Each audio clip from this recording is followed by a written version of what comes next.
Ay, oo nga pala, binabalian ng tubig yun na ano. Yun yan pare. Papaibabaw mo yan dyan mamaya.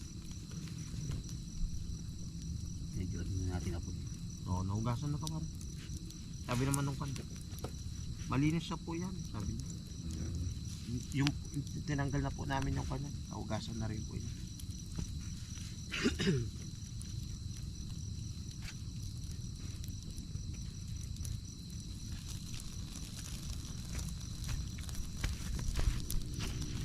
Ibabaw mo na rin ah.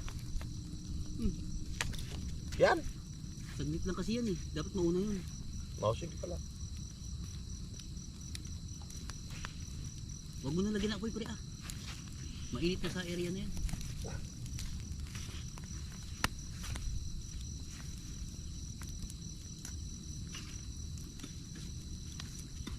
Yung parang bigas na yan, eh ano pa naman din.